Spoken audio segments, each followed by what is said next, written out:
Donc, exercice sur les piles.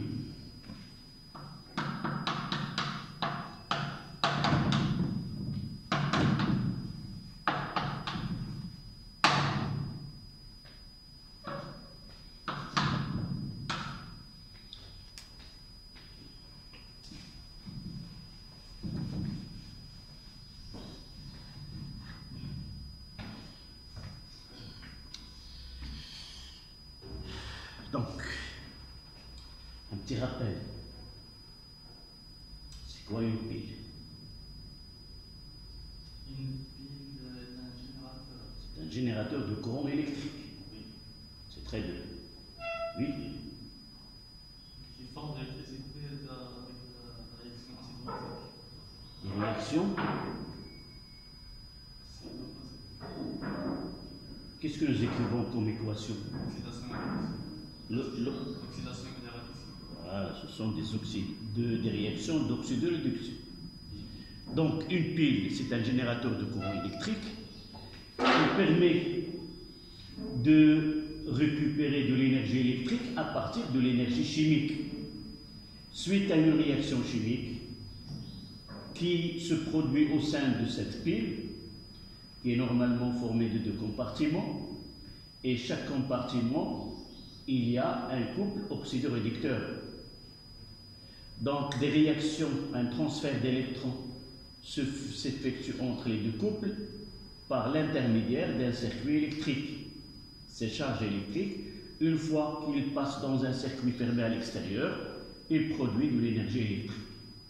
Énergie chimique suite à une réaction est convertie en énergie électrique. D'accord? Donc, nous devons connaître d'abord comment schématiser une pile, quelle est la convention, le schéma conventionnel d'une pile, identifier le pôle positif et le pôle négatif par différentes méthodes. Tu te rappelles d'une méthode à partir de laquelle on peut identifier voici le pôle positif et voici le pôle négatif. Oui, avec un voltmètre. Oui, d'une façon générale, avec un appareil de mesure. Soit ce que tu viens de dire, un voltmètre, Un multimètre. oui, ou un ampèremètre. Oui, un multimètre, il peut faire plusieurs mesures, plusieurs identifications. Mais pour nous, on utilise un ampèremètre et un voltmètre. Pour l'ampèremètre, c'est connaître le centre de courant à partir de l'intensité mesurée. Généralement, un ampèremètre digital permet de donner une valeur algébrique, positif ou négatif, de même pour un voltmètre qui est digital. Et à partir de la valeur observée sur l'appareil, on peut identifier le pôle positif du pôle négatif. Par exemple, comment branche-t-on un voltmètre? Et à partir de ce branchement, on va identifier l'électrode E1 et l'électrode E2. Comment? La branche avec le pôle négatif. Oui. Je ne sais pas lequel est le pôle positif et le pôle négatif. On les connecte. Donc nous avons 2 électrodes qui constituent les 2 pôles de la pile. D'accord? Je ne sais pas lequel est le positif, lequel est le négatif. On branche le voltmètre. Oui. Si la valeur. Oui, le voltmètre. Mais il y a un pôle qui est spécifique qu'on doit le différencier. Comme. Le COM. Oui. D'abord, tu vas dire, je branche le COM avec l'électrode E1. Nous avons électrode E1 et électrode E2. Oui, tu continues. On branche le camp avec l'électrode E1.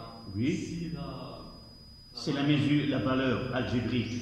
est négative, alors l'électrode qui est branché avec le camp est positive. Très bien. Ici, Donc, si on branche l'électrode COM avec l'électrode E1 et on prendra le premier cas, l'électrode E1 avec le COM et l'autre avec l'électrode E2, si on trouve une valeur positive La valeur indiquée par l'appareil est positive. Ça veut dire celui qui a été branché au COM, c'est le négatif, et l'autre, c'est positif. Tu as choisi l'autre cas. On branche le COM avec E1, on trouve une valeur négative. Ça veut dire que le branchement, il est celui qui est avec le COM, ce n'est pas le négatif, mais le positif. D'accord? Voilà. De même, si on utilise un ampèremètre. D'accord?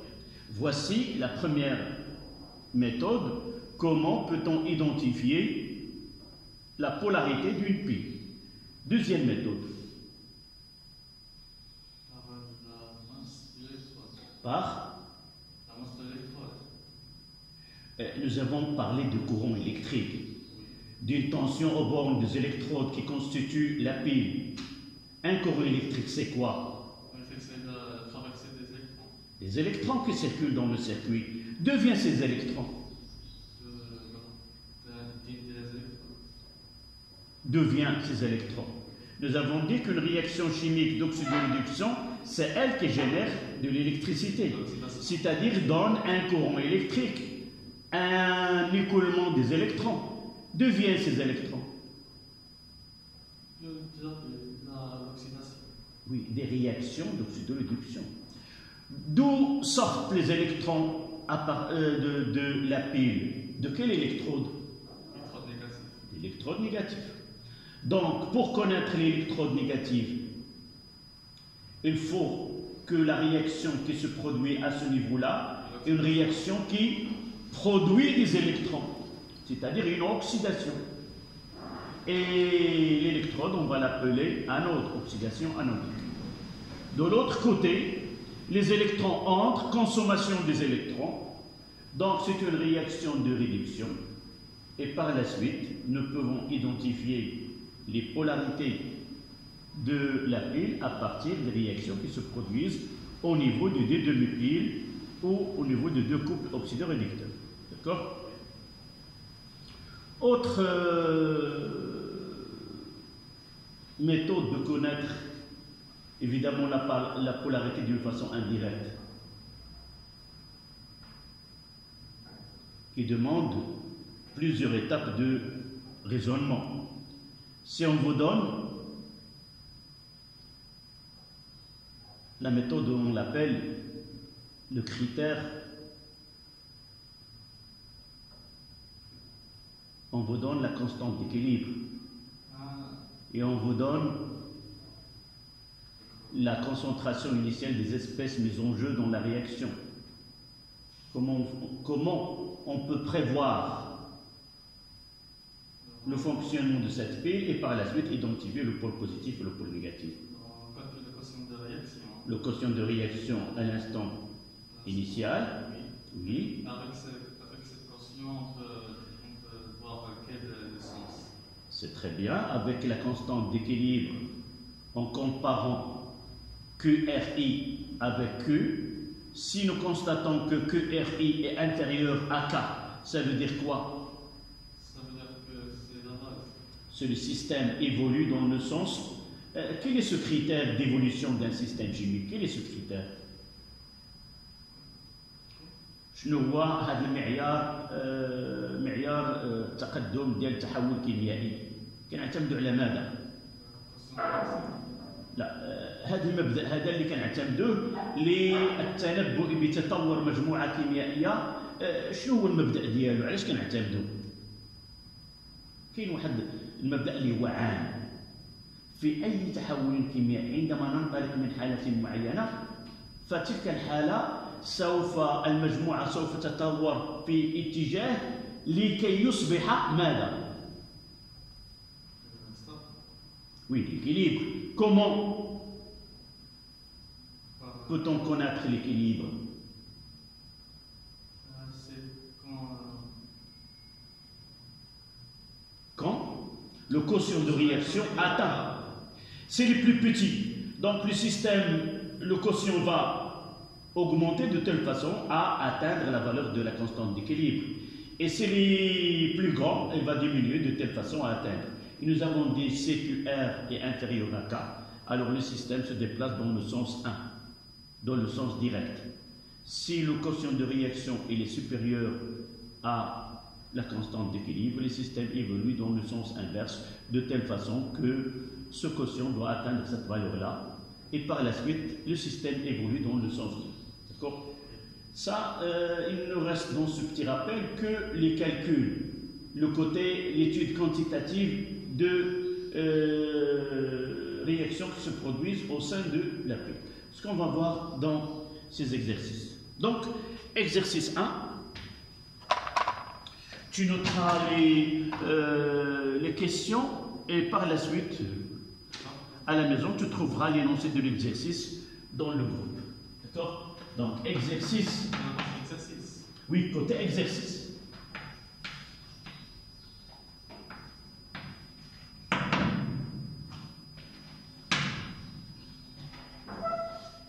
Exercice numéro 1.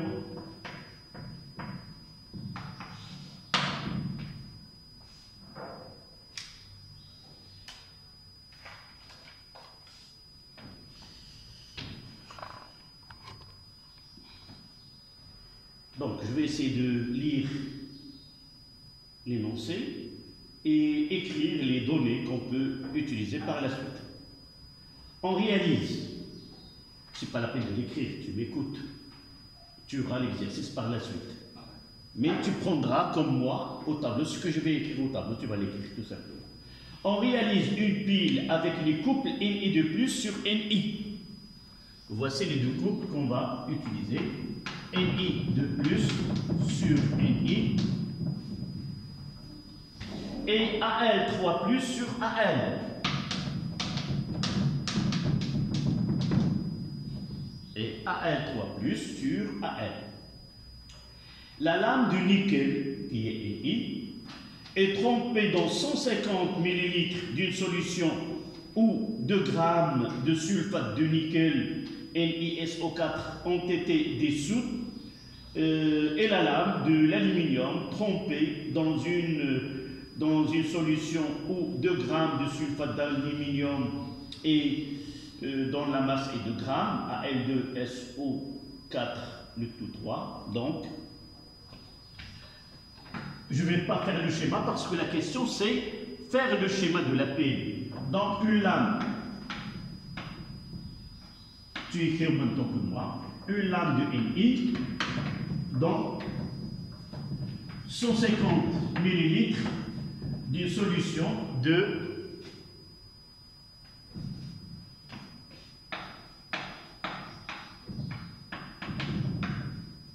dans 150 ml de Ni dans une solution de sulfate de nickel, dans une solution, donc, d'une solution de Ni de plus, A2 plus, SO4 de moins A2, en dessous,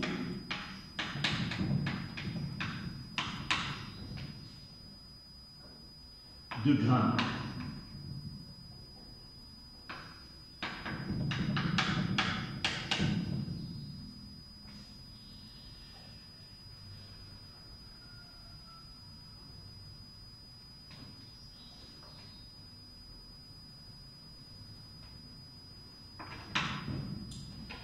Puis une lame de Al, donc 150 ml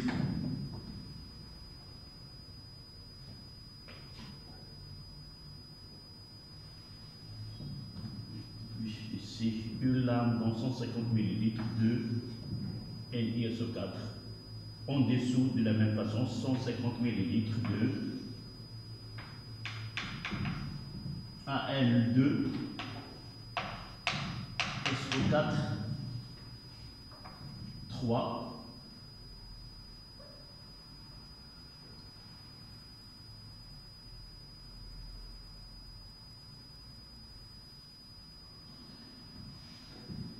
donc 150 ml de solution ou en dessous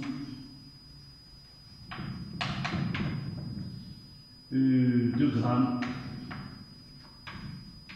de Al2 SO4 3.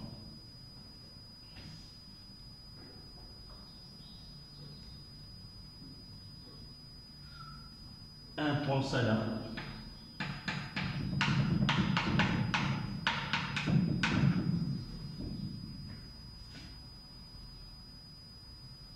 Un point salat de sulfate de sodium.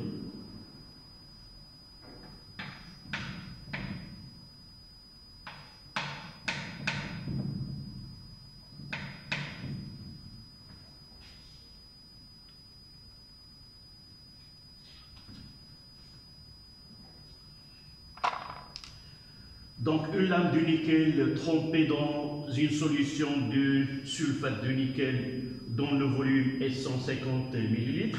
On a préparé cette solution de sulfate de nickel en dissolvant 2 grammes de nitrate de sodium dans 150 ml. La lame de la même façon, une lame d'aluminium trempée dans 150 ml de solution de sulfate d'aluminium, préparée par la dissolution de 2 grammes de ce solide-là dans 150 ml.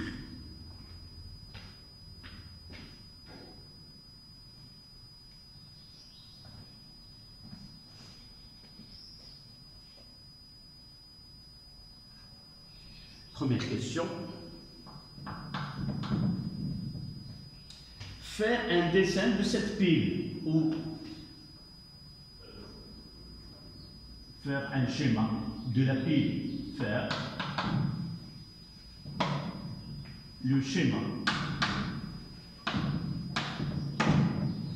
de la pile.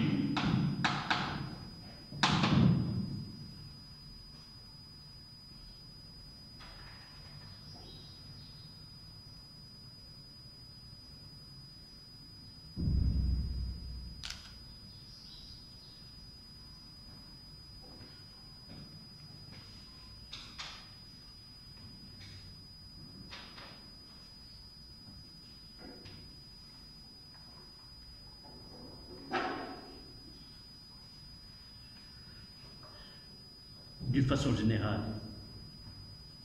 de quoi il est constitué une pile? De deux demi-piles, c'est-à-dire 2 compartiments. Chaque compartiment, il y a un couple oxydoréducteur. D'accord? Donc, et un point salat. Donc, je vais faire donc une vase là. Qu'est-ce qu'il y a dans ce vase-là? On peut commencer par celle de nickel. Ici, c'est quoi? C'est une solution? Oui, Ni de plus SO4 de moins. Ici, une électrode.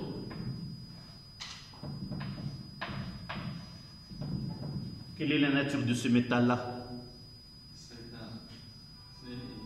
Une lame de nickel dans une solution. Ici, c'est la lame de nickel. De l'autre côté, une autre vase.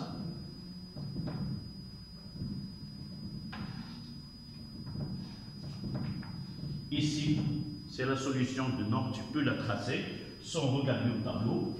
C'est 2Al 3 plus AQ plus 3 SO4 de moins AQ. Et ici, il y a une lame d'aluminium.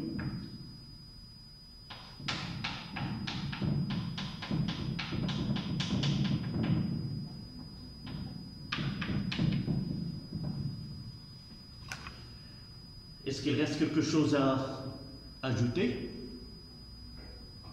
Un point salat.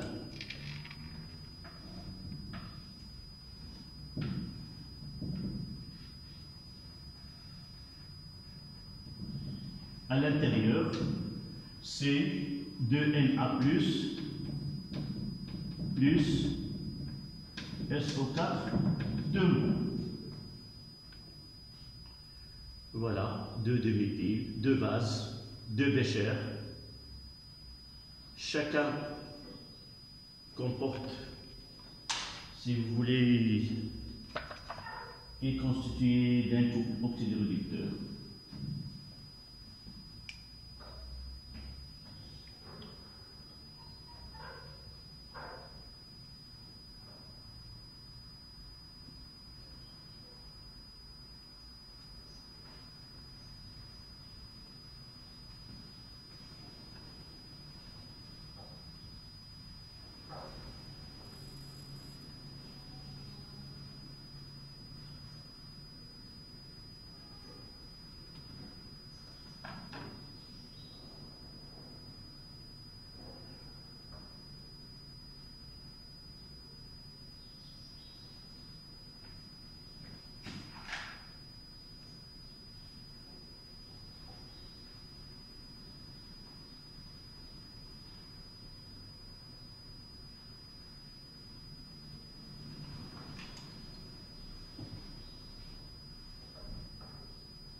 Ça y est.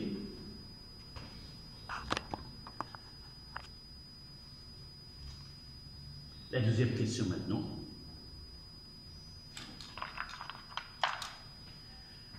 Deuxième question, montrez que l'équation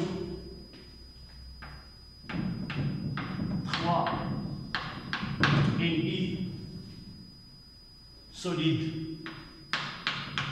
plus 2 AL3 plus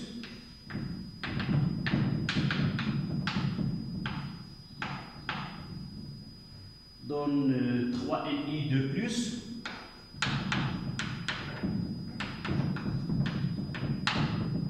plus 2 AL avec la constante d'équilibre K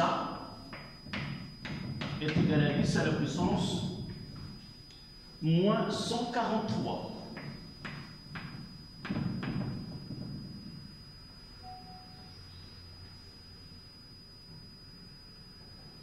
D'accord?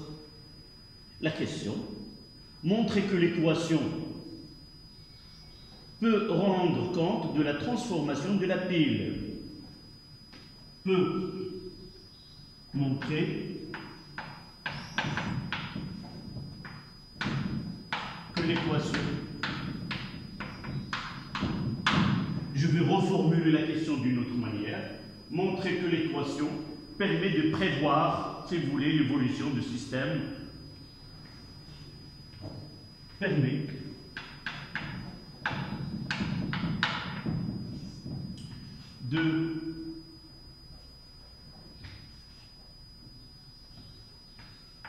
de prévoir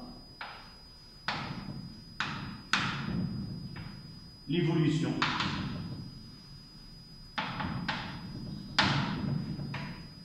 de système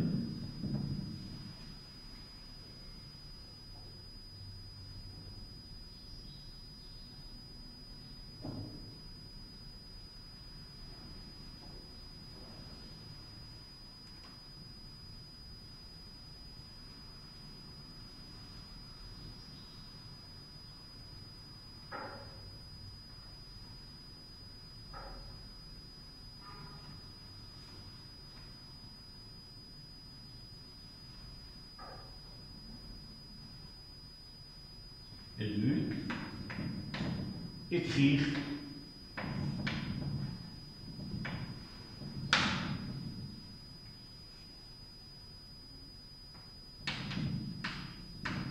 l'équation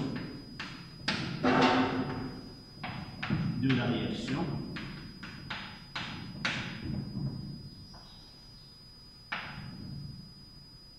et le sens d'évolution.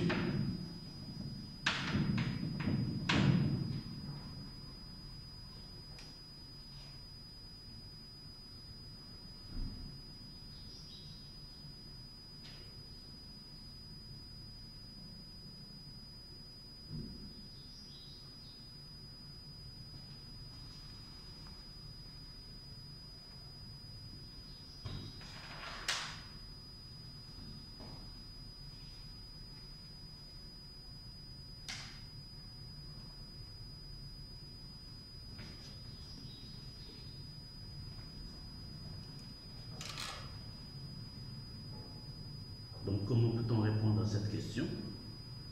Le quotient. Oui. D'abord, ce qu'on demande, c'est... Oui. D'abord, pour prévoir l'évolution du système, c'est le critère d'évolution d'un système chimique. Nous devons avoir la constante d'équilibre, ce que nous venons de dire dans l'introduction. Donc, on doit connaître le quotient de réaction à l'instant t est égal à 0 et la constante d'équilibre. Donc, on va écrire une phrase qui permet de faire ceci. Le critère d'évolution d'un système chimique,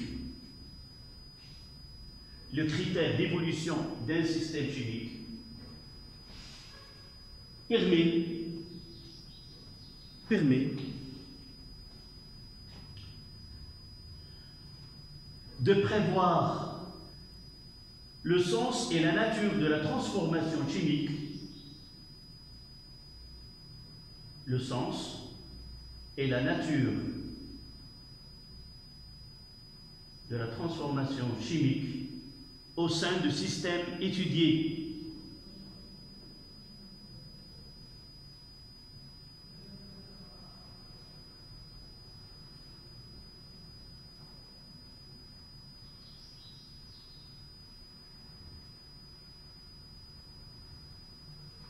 Point à la ligne. À partir de quotient de réaction à l'instant initial,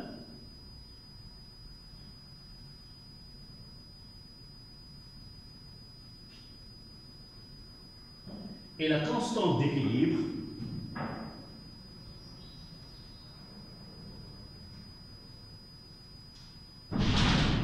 on peut déterminer le sens d'évolution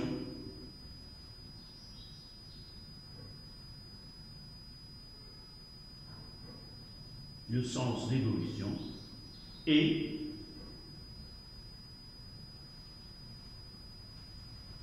si la transformation est totale ou équilibrée. D'accord? Donc, qu'est-ce qu'on va faire maintenant? Le quotient de réaction initiale.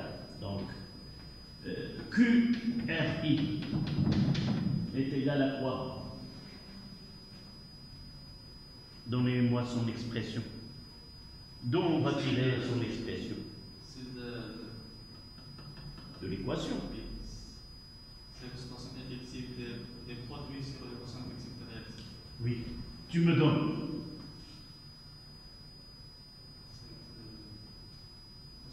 Nous avons énoncé des règles qui permettent d'écrire le quotient de réaction.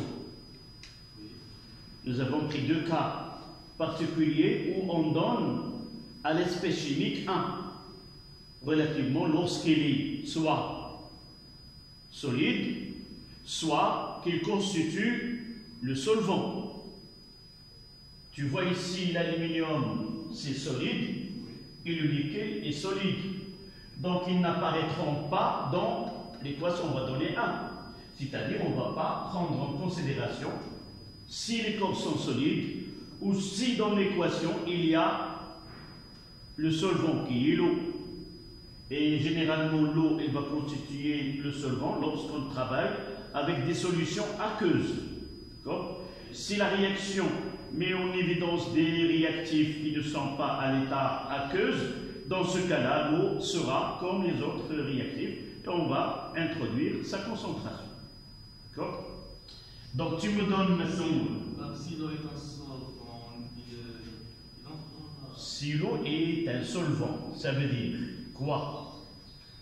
Dans l'exercice, on dissout 2 grammes de l'acide éthanoïque dans tel, ou un volume V tel dans l'eau. Lorsqu'on trouve cette phrase, on dissout, on ajoute dans l'eau, alors l'eau joue le rôle de solvant ici. Et lorsque l'eau apparaîtra dans l'équation ici, on va le considérer comme un solvant, on ne va pas l'introduire dans le quotient de réaction. D'accord? Donc ici, il n'y a qu'une nickel, Ni. 2 plus à la puissance 3. N'oublie pas, sur la concentration de Al 3 plus 0 à la puissance 2. D'accord? Donc, il suffit maintenant de calculer la concentration initiale des ions nickel et des ions Al. Donc, la concentration de Ni 2 plus 0 est égale à quoi? Quelle est la définition de la concentration? C'est la quantité de matière sur le volume dans lequel on la dissout. C'est N0 sur V. Et ce N0, c'est quoi? Même je vais les mettre ici à L 3 plus 0, N0 de Ni, 2 plus, et là, N0 de Al 3 plus sur V.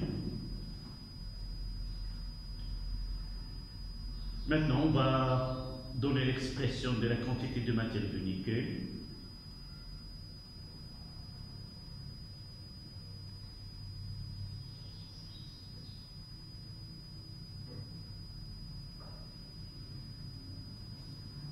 N'oublions pas que ce que nous avons fait, c'est Ni SO4 solide dans l'eau. Il a donné Ni 2 plus AQ plus SO4 de moins AQ. C'est ça ce que nous avons fait.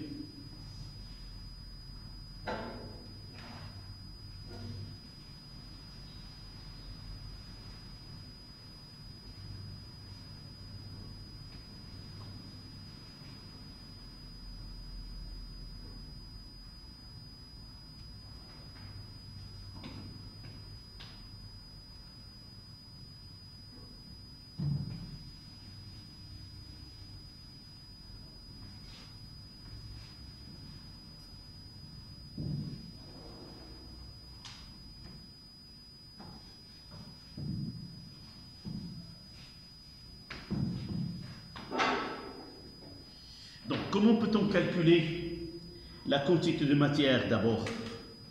Ici, d'après cette équation-là, je vais essayer de compléter pour revenir de l'autre côté.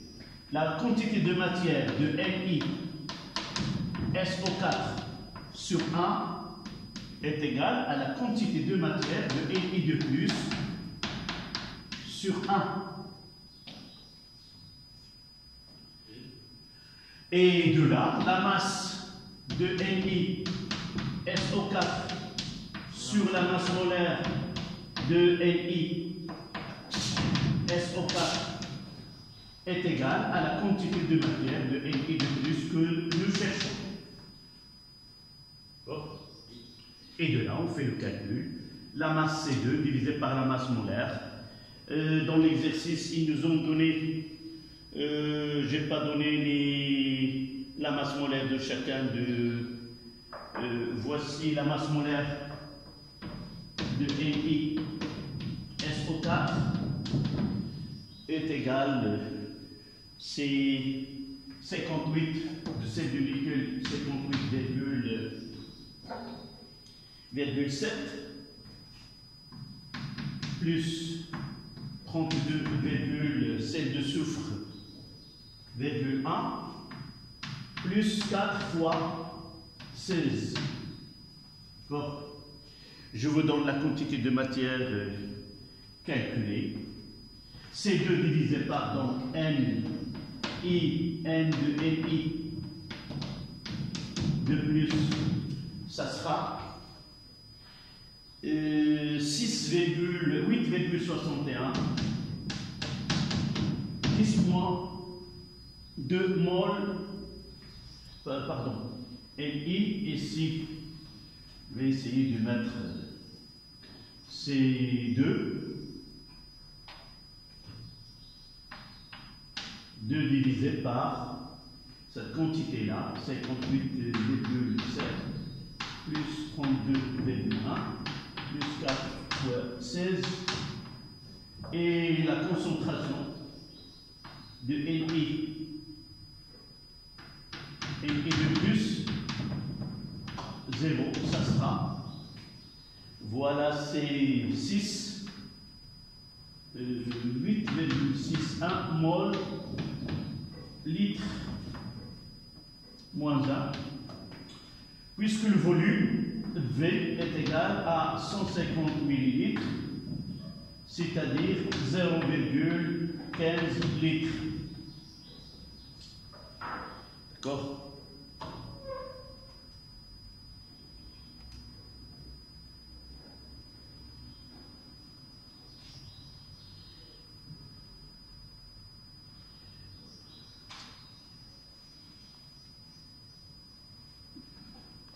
Donc, je vais noter cette concentration.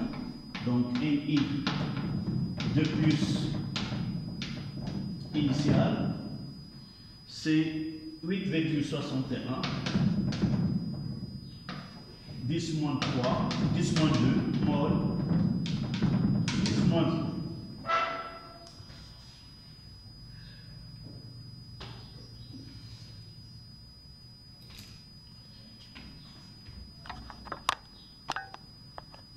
Maintenant, tu vas essayer de me donner le même travail, cette fois-ci pour la concentration de LiAr3+.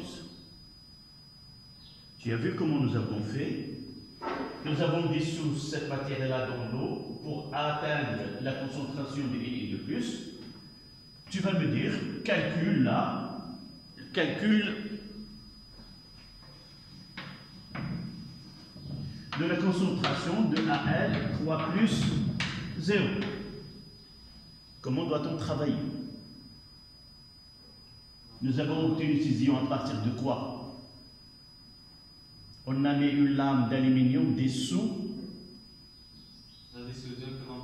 2 grammes de... Voilà, tu me donnes AL quoi? 2, SO4 3. Là c'est solide. On les dissout évidemment dans l'eau. Qu'est-ce qu'on va obtenir? Les ions qui se trouvent dans l'équation. Al3+, c'est 2. Voilà, A2. Plus combien de SO4? 2 moins A2. Voilà, 3. Tu complètes. Quelle est la quantité de matière de Al3+? C'est de N. Je vais mettre N de Al3+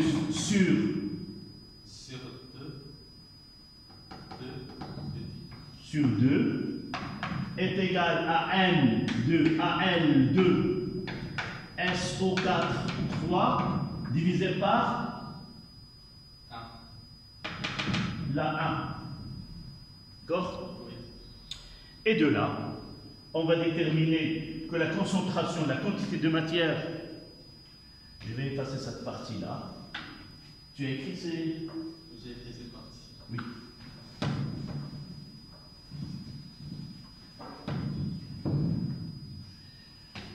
Donc, la concentration de Al3+, 0 est égale à N0 de Al3+, sur V.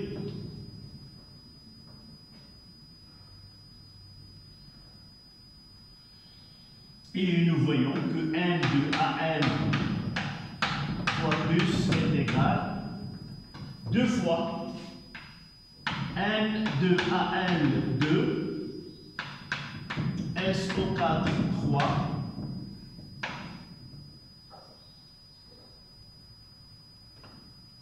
et cette quantité de matière, c'est la masse sur la masse molaire, est égale à 2 fois la masse de Al2 SO4 3 divisé par la masse molaire de Al2 SO4 3. Et finalement, Voici la concentration. Le AL3 plus 0 est égal à 2 fois la masse de AL2 SO4 3 divisé par la masse molaire de AL2 SO4 3 fois V, le volume qui est 150 millilitres.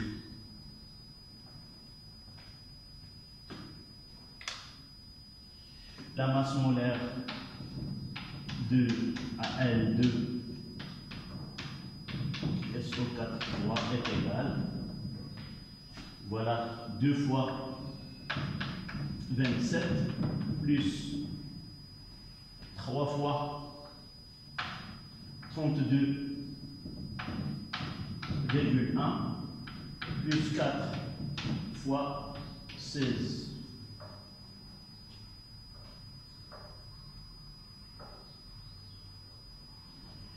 Et je donnerai la concentration initiale définitivement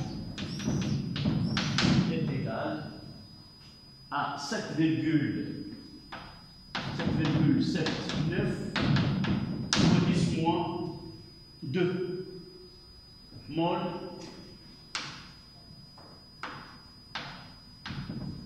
litre moins 1.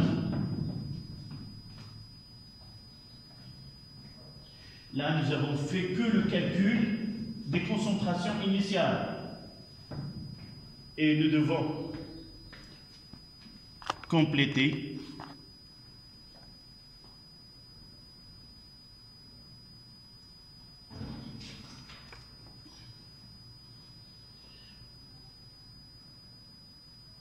on doit revenir au quotient de réaction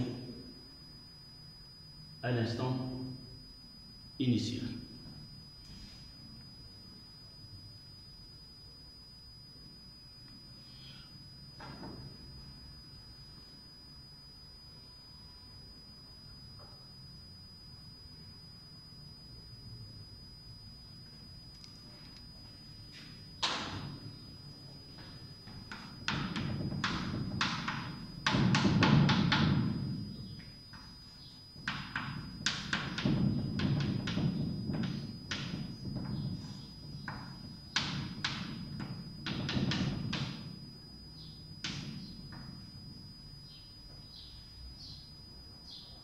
Là, je dis que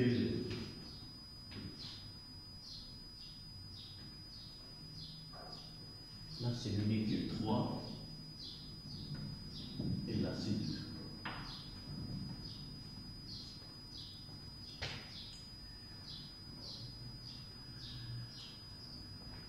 Application numérique.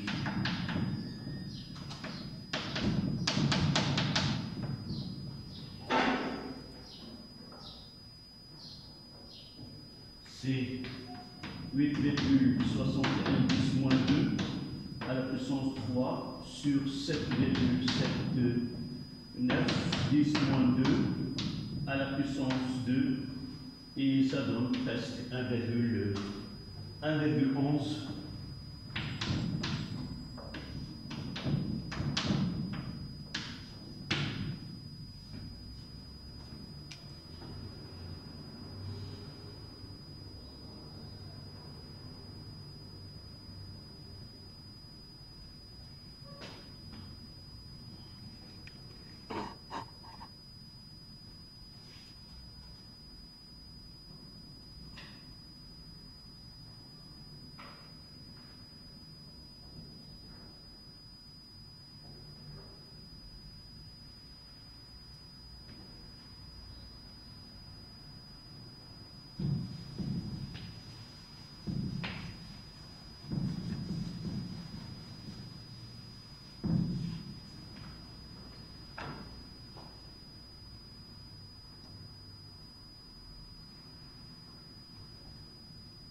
Maintenant, on va appliquer ce critère.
Ça y est. Donc, dis-moi maintenant ce qu'on va faire. Après avoir là, c'est un calcul qui est préliminaire. En réalité, ce n'est pas demandé, mais nous avons besoin de le faire afin de pratiquer, si on veut, ce critère d'évolution. Donc, généralement, on fait un schéma. Dis-moi ce schéma, comment on l'a fait? On fait une ligne. Voilà. Une question de... Ici. Ici, K qui est égal à 10 à la puissance moins 134, je pense.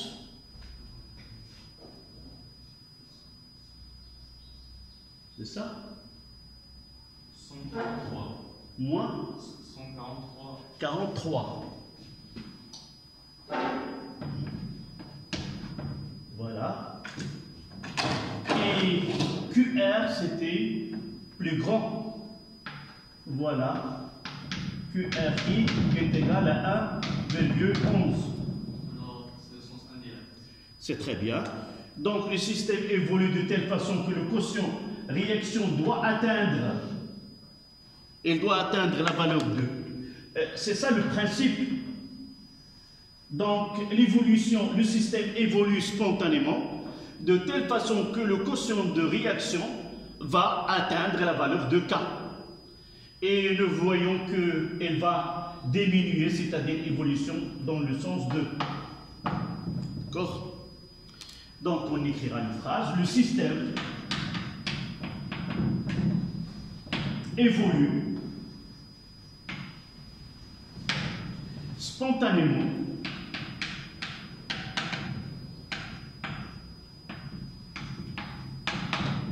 de telle façon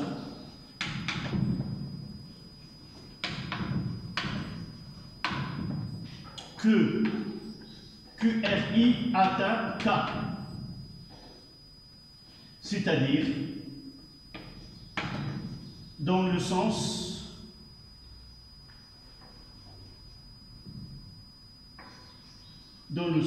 indirect.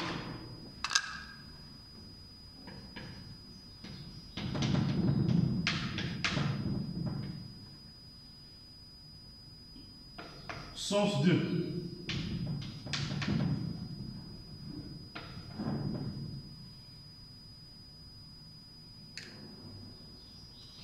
Donc nous devons écrire l'équation inversée. D'accord? Donc on aura 3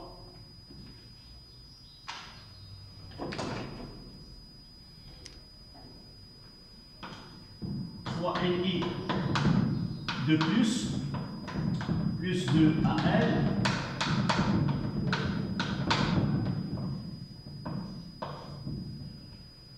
dans 3 NI plus 2AL 3 plus. Mais là, nous avons une constante K'. K' est égal à L sur K. Nous avons inversé l'écriture de l'équation, donc la constante, elle est aussi inversée. C'est-à-dire que K' est égal à 10 à la puissance 143. Quelle est la nature de sa transformation?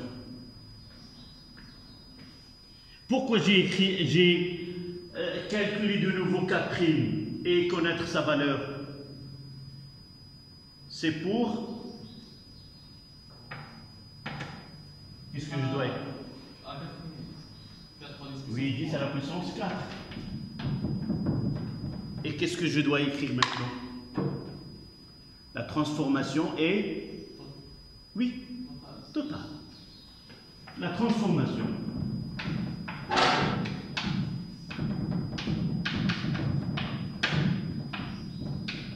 est totale. Et je vais écrire l'équation de nouveau, mais cette fois-ci avec une seule flèche. 3NI de plus AQ plus 2AL solide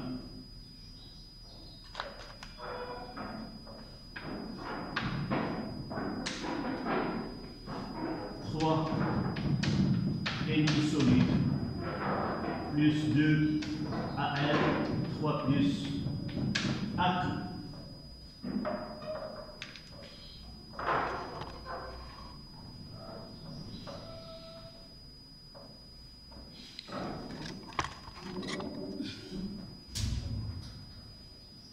Voilà.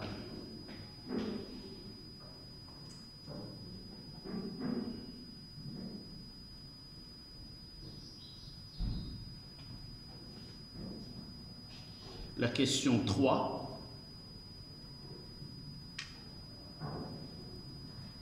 Troisièmement.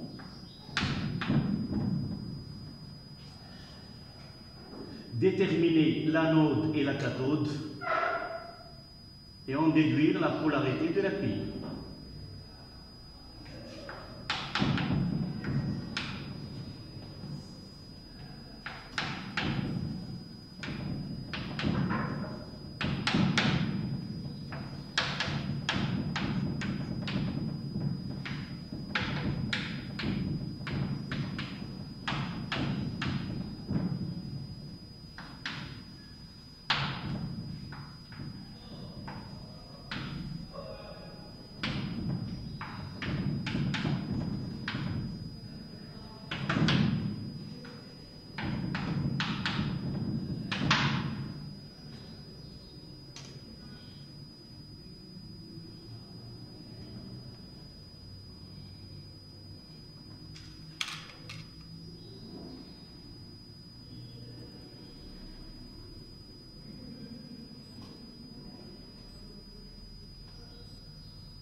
Ça y est.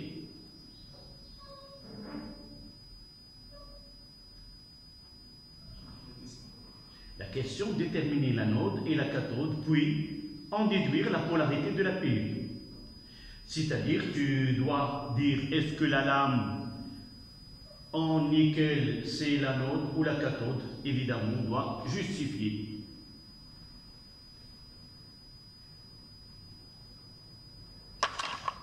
Comment on connaît l'anode? par la réaction qui se produit au niveau de cette électrode.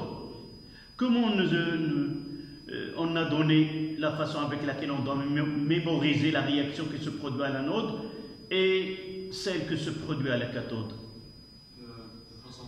Non, uniquement phonétiquement, par oxydation, ça commence par une voyelle O. Et l'anode, ça commence par une voyelle qui est A. On dira l'oxydation anodique. Et la cathode, c'est là où se produit la réduction. Donc on doit écrire une phrase quoi? Quelle est la phrase qu'on doit écrire?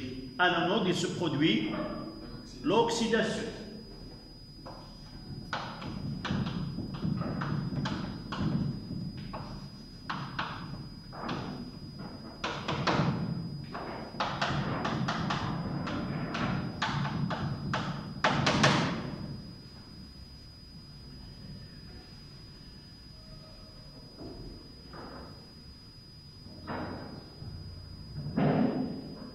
Donc je dois revenir à l'équation de la réaction.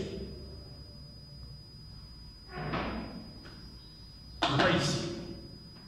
Regardez. J'ai deux éléments.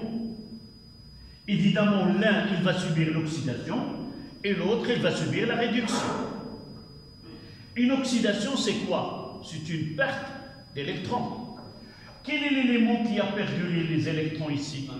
C'est l'aluminium. Donc, à l'anode, il se produit l'oxydation, c'est-à-dire quoi? C'est-à-dire AL, l'oxydation ici perte d'électrons, c'est-à-dire AL donne AL3+, plus 3 électrons. Et puisque l'aluminium est un métal, c'est lui qui va porter le nom de l'électrode qui jouera le rôle de l'anode. Donc, l'anode, AL, et l'électrode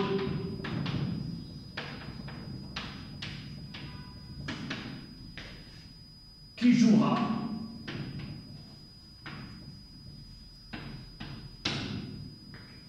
le rôle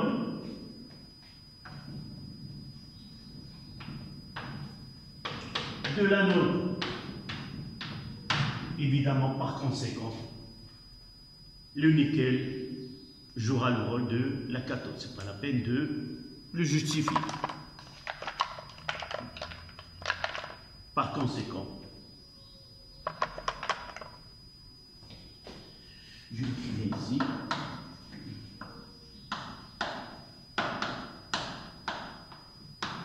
Par conséquent, Li joue le rôle de la cathode. C'est là où s'effectue la réduction.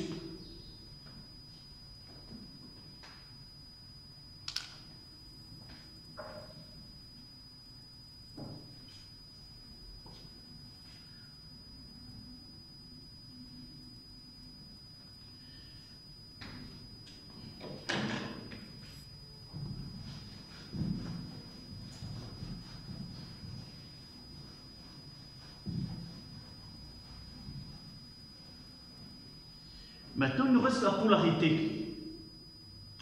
Comment différencie-t-on le pôle négatif du pôle positif?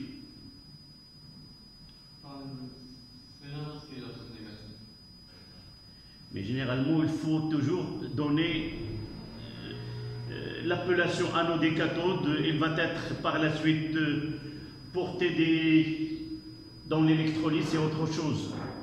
Donc, le pôle négatif, c'est là où sort. Voilà. C'est la justification la plus sûre. Donc, là où il y a la production des électrons. Et le pôle positif, c'est là où il y a la consommation des électrons. Ne dis pas la note c'est tel ou parce que ceci peut être juste maintenant, mais dans la leçon de l'électrolyse, c'est autre chose. Mais généralement, nous avons la chance, cette année, on ne va pas étudier l'électrolyse de fait que le programme a été allégé cette année-là. Donc, qu'est-ce qu'on va dire? Le pôle négatif, c'est là où il y a production des électrons. Le pôle négatif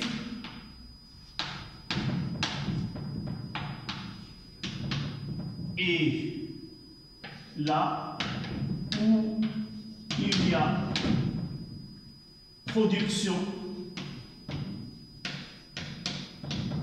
On peut changer le mot production par où il sort les électrons, c'est la même chose. Je préfère utiliser production parce que nous avons des réactions chimiques et les électrons sont parmi les produits ici. Donc, AL nous donne AL3 plus 3 électrons. Par conséquent,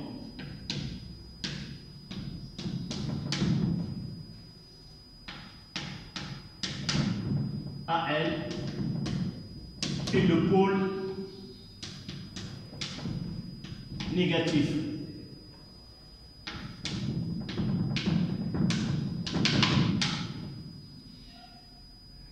Et NE, le pôle positif.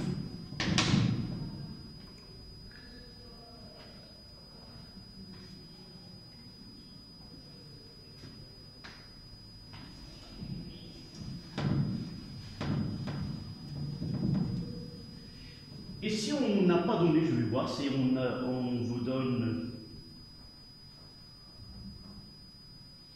Oui, ça n'a pas été donné. Si on vous demande d'écrire le schéma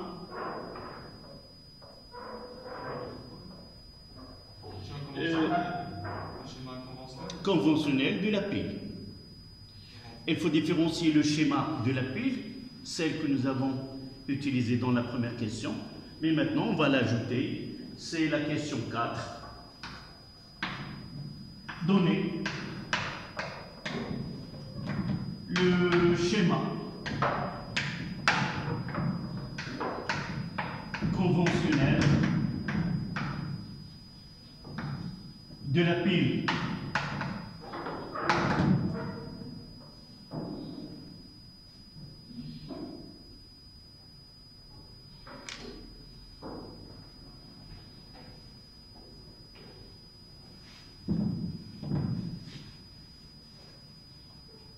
La première des choses, qu'est-ce qu'on doit faire attention à quelle écriture?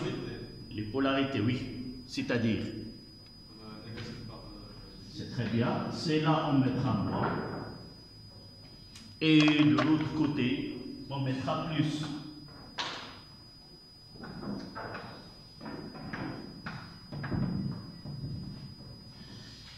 L'électrode qui constitue la borne négative, c'est AL. AL3 plus, là, puis NI de plus. Donc je dois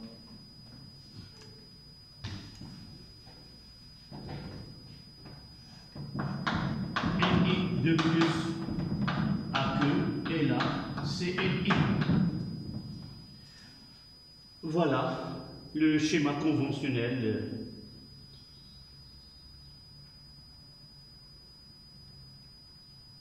de la pile.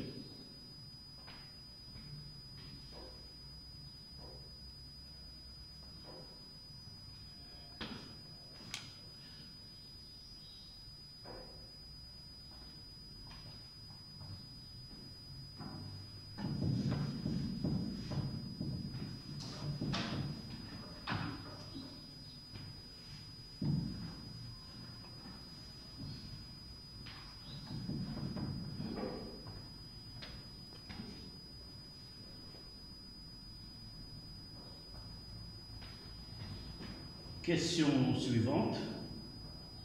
Déterminer le sens de courant électrique et le sens de déplacement des porteurs de charge dans la pile et hors de la pile. Cinquième question. Déterminer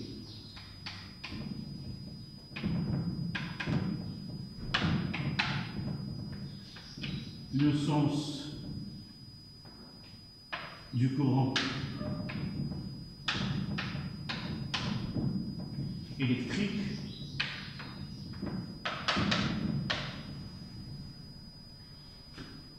et le sens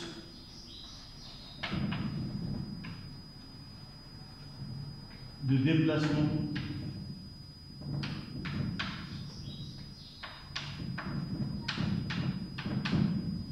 des porteurs de charge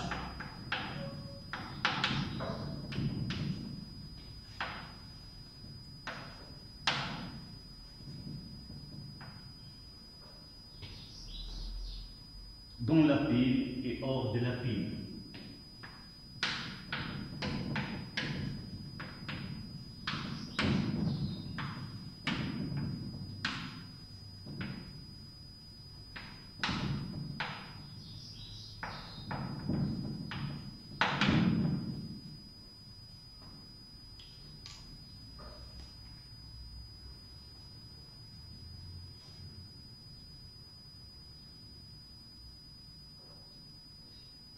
Donc, qu'est-ce qu'on va faire? On va faire le premier schéma. On va ajouter un conducteur ohmique et un ampèremètre. D'accord? Le schéma, c'est facile sur ce schéma-là de schématiser le mouvement des porteurs de charge. D'accord? Donc, on refait le schéma ici.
Ici, c'est AR3 plus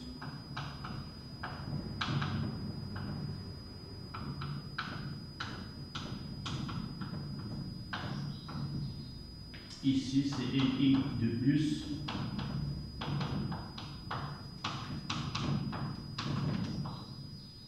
Ici, c'est 2 NA plus SO4 2.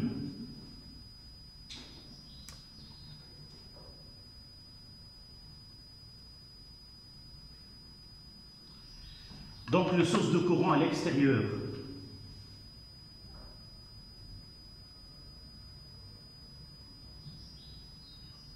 Le courant, sens conventionnel de pôle positif vers le pôle négatif. Donc, voici le sens de I.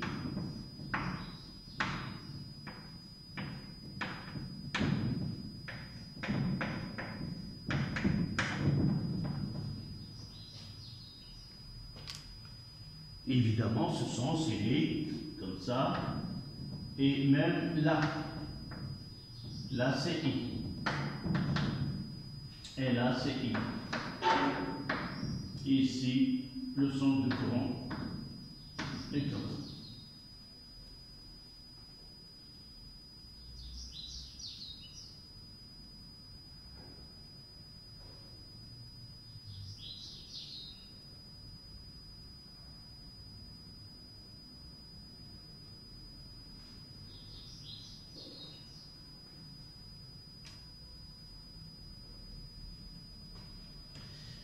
Donc maintenant, il nous reste les porteurs de charge.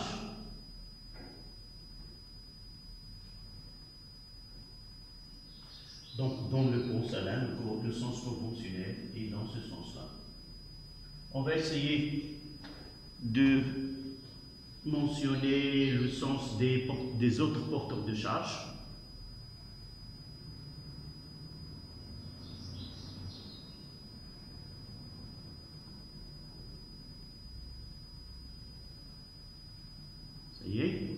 Il a fait le schéma. Alors, les deux types de porteurs de charge sont, quels sont les porteurs de charge? Des Là, on est dans une pile. Là, il y a un circuit électrique. Et là, il y a des solutions.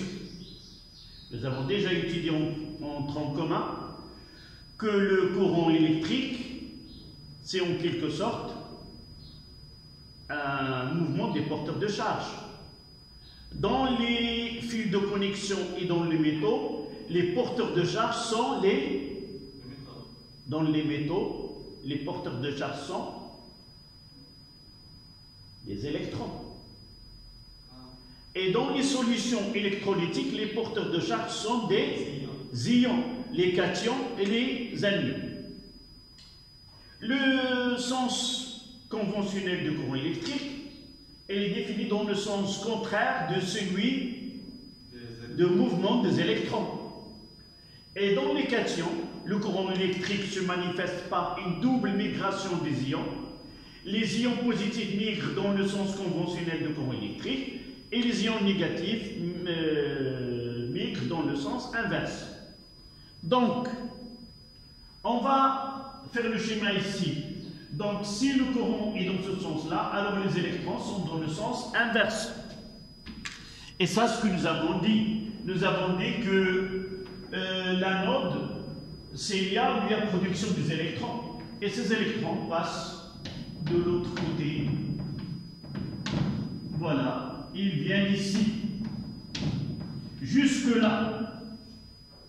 Et qu'est-ce qu'ils vont rencontrer? Ils vont rencontrer un I de plus, donc un I de plus, qui est un ion positif, il migre dans ce sens-là. Donc un I de plus migre là. Et chaque I de plus, il va capter 2 électrons. D'accord? Et de là, les ions, il y a production de Al3+. Oui, AL donne donc les ions Al3+, migre dans le sens de I. Voyons à l'intérieur dans le pensalat. Oui. Donne-moi le sens des ions Na+. Dans quel sens migre? Dans le sens... Ce sont des ions positifs. Donc là, c'est là où Ni, Na2+. Et SO4 de moins dans le sens inverse. D'accord? Puisqu'ils sont charge négative. SO4 de moins.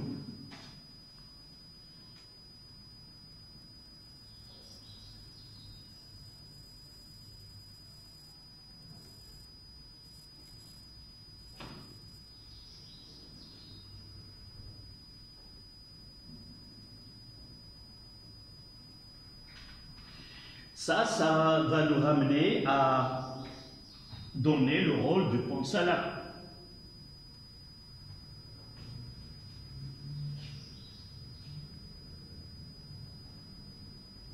Quel est le rôle de Ponsala?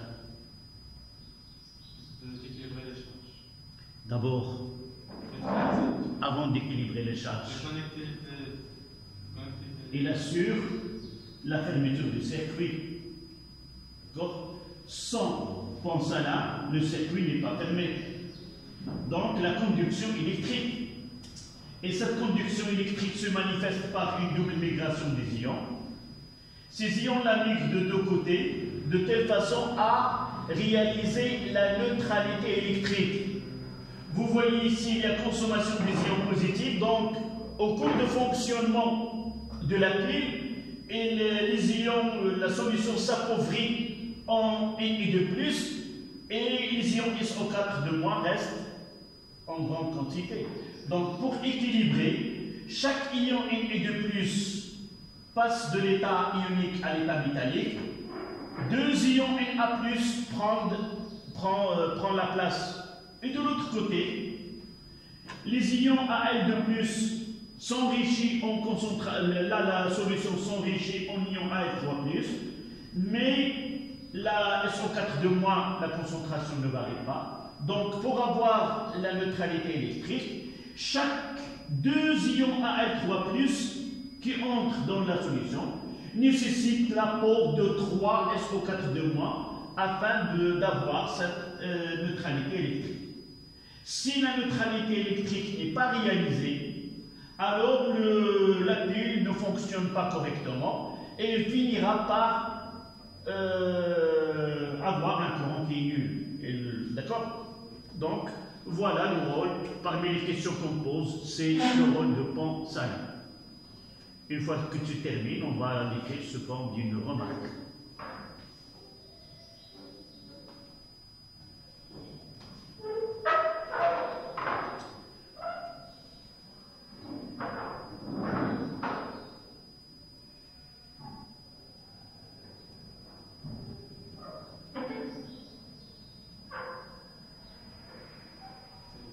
Ça y est.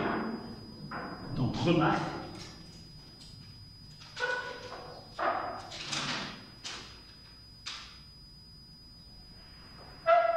Et donne-moi ce qu'on va écrire à propos de Ponsala. Ponsala assure elle a un double rôle.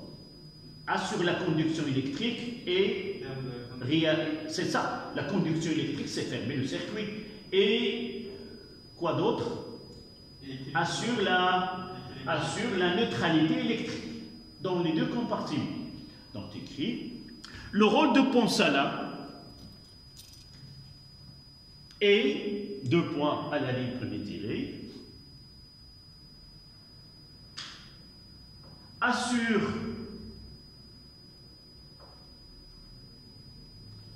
la conduction électrique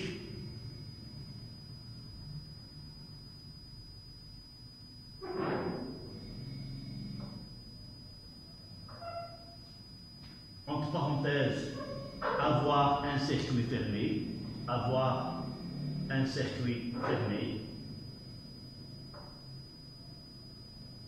deuxième tiré, assure la neutralité électrique, assure la neutralité électrique dans les deux compartiments.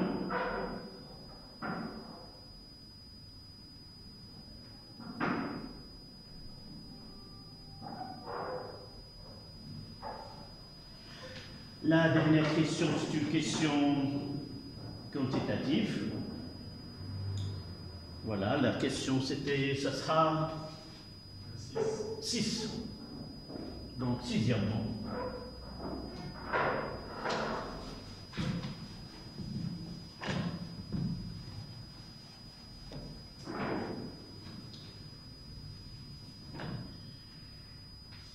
La pile débite un courant électrique I. La pile débite un courant électrique d'intensité I est égal à 10 mA.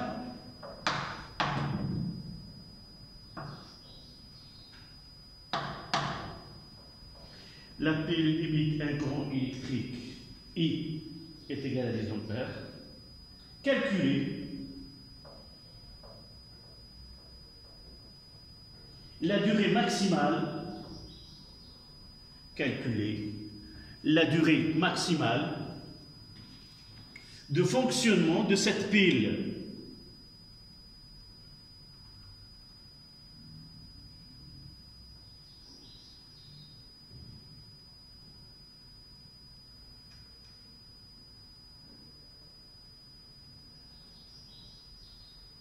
D'accord?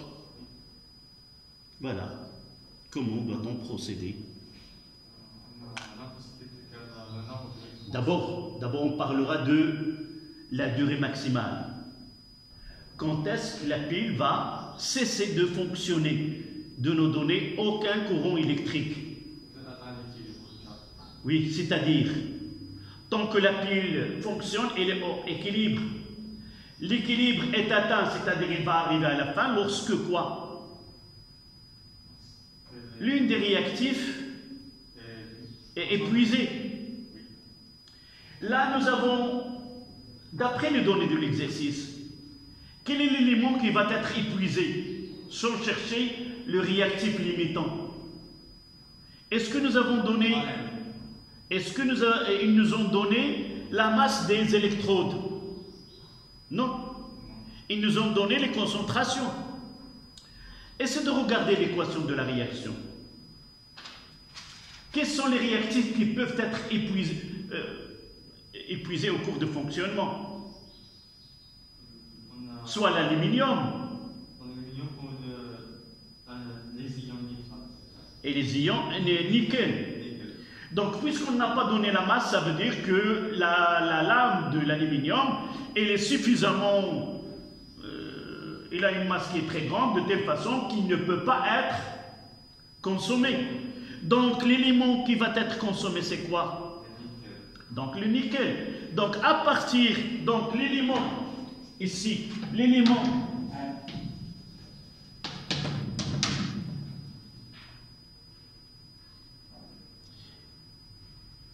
limitatif, l'élément limitant, si vous voulez, limitant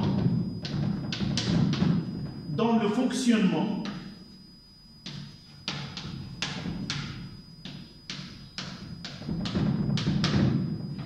de la pile et I de plus.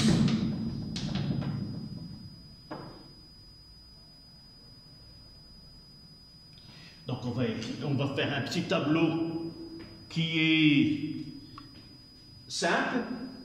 Donc NI de plus A2 plus 2 électrons nous donne NI.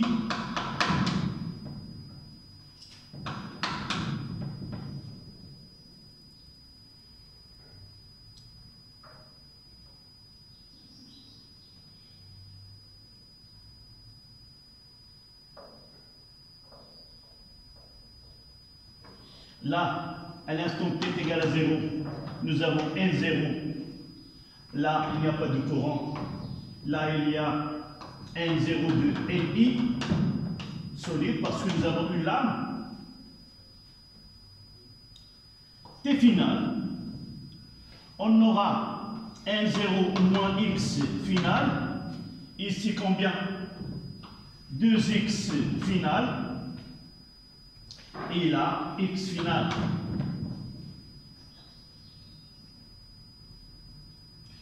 Là, on a 0. Il n'y a pas d'électrons avant que la pile commence à fonctionner. À partir de là,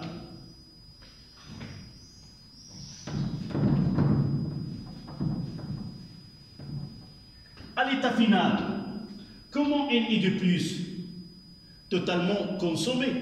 Ça veut dire N final de Ni de plus est égal à 0. Il est totalement consommé. D'accord? C'est-à-dire N0 de Ni de plus est égal à X final. là est égal à 0. Et la quantité de matière des électrons est égale à combien? 2x final. Quelle est la quantité, quelle est l'expression de la quantité de matière? Nous l'avons donné dans le cours. En réalité, je rappelle, n et le temps, c'est le nombre sur le nombre d'Avogadro, le nombre d'électrons. Et de là, nous avons multiplié par E, c'est N fois E sur Na fois E. Et là, ça donne Q sur F, le farad. Et là, je peux écrire que N des électrons est égal à QCI fois delta de T sur F. Avec ces relations-là, ça nous l'avons fait dans le cours.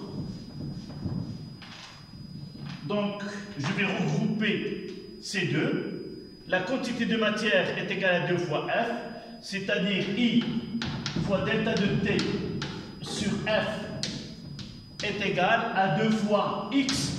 Et X, c'est la quantité de matière N0 de Ni2 plus.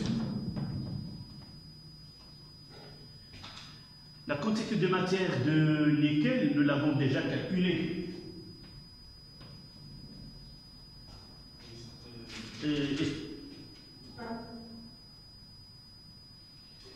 D'accord, nous l'avons déjà calculé. 8,61 fois 10 puissance moins 1. Et nous avons, d'après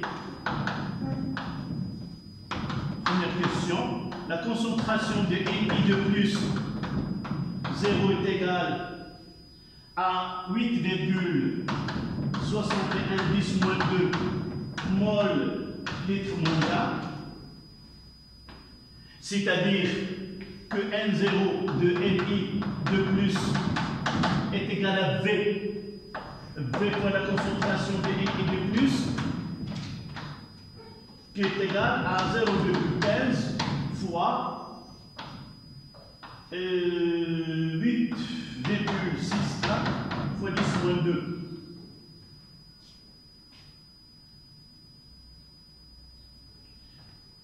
Donc de là, on peut calculer, je vais vous donner les I, c'est des ampères, F est égal à 1,65 10 à la puissance 4 unité internationale. C'est moins 1 fois coulomb moins 1, unité internationale. Quoi d'autre? I est égal à 10 ampères, 10 fois 10 moins 3 ampères. Et de là, on va donner l'expression de delta de T est égal à 2 fois. Je fais ce calcul ici, la quantité de matière, une calculatrice. Donc 8,61 10 à la puissance moins 2 multiplié par 0,15, ça donne 1,3 10 moins 2.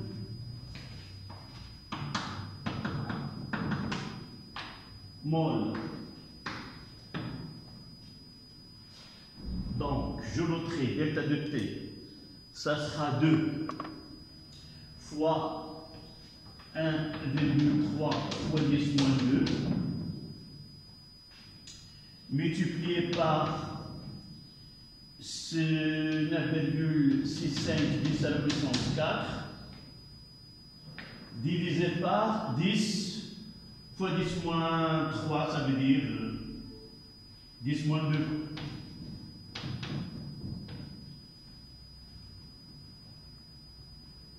Voilà, il reste à faire les calculs.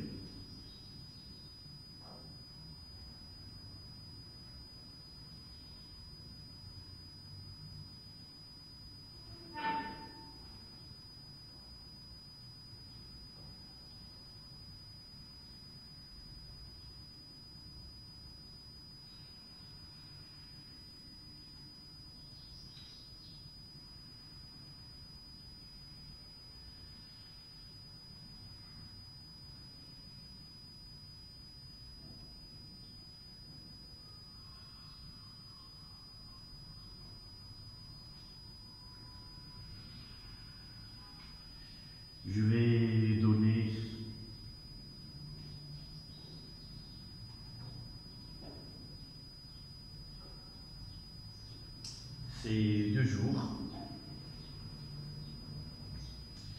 Voilà, delta de t, 2 jours.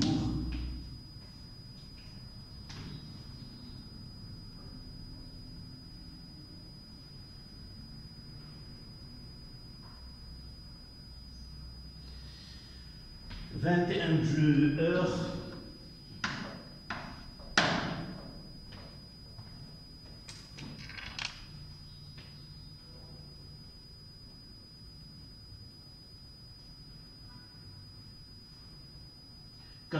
minutes.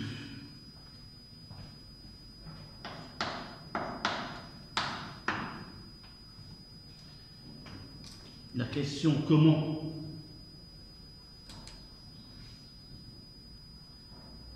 je fais ces calculs-là? En réalité, est-ce que tu as fait le calcul? Donc 1,310 donc 2,6 fois 9,65 10 à la puissance 4. Ça donne 2,5 10 à la puissance 5 ici.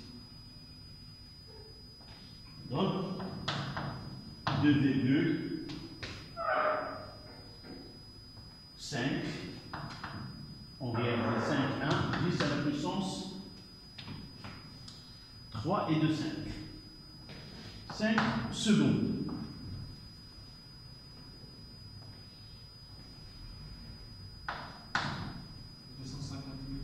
Voilà. En écriture scientifique, celle-là. Donc, à ton avis, comment j'ai passé de là à là?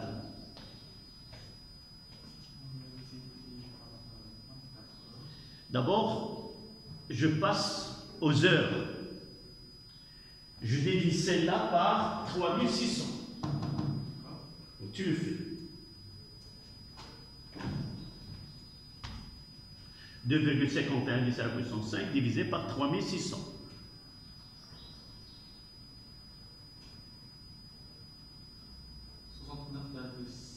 D'accord. Là, c'est en heures. Donc, pour avoir les jours, je dois diviser par combien? 24. Tu divises par 24.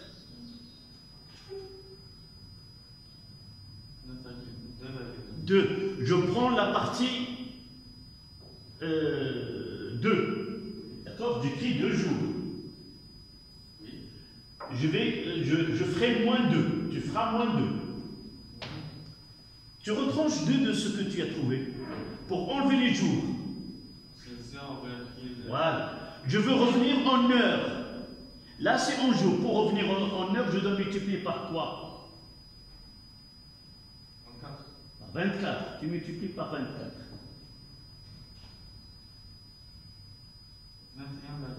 21, donc ça sera 21 jours heures. D'accord? Tu retranches le 21.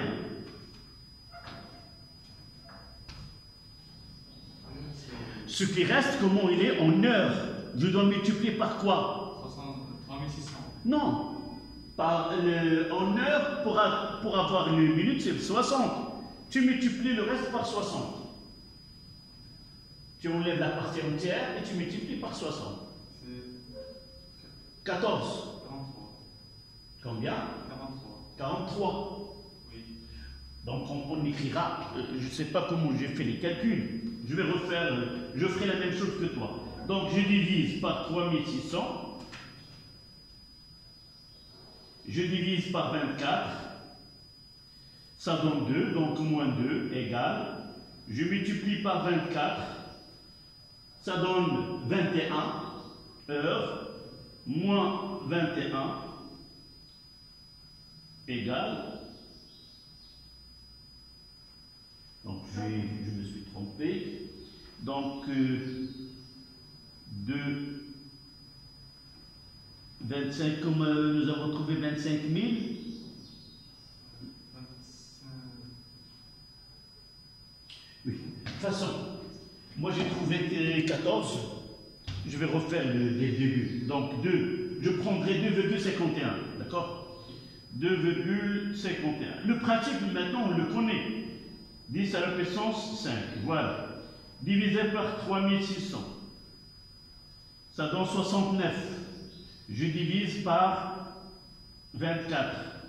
Ça donne 2. Donc moins 2 égale fois 24. Ça donne 21. Voici 21 heures. Moins 21. Multiplié par 60. Ça donne 43. C'est exact. Ici, c'est 43 minutes. Si je veux avancer, moins 43. Et je multiplie par 60. Pour trouver, c'est 20. Et juste après, ça sera 20 secondes. Toujours, j'enlève la partie entière, je multiplie par ce que j'avais avant. Le jour, c'est 24.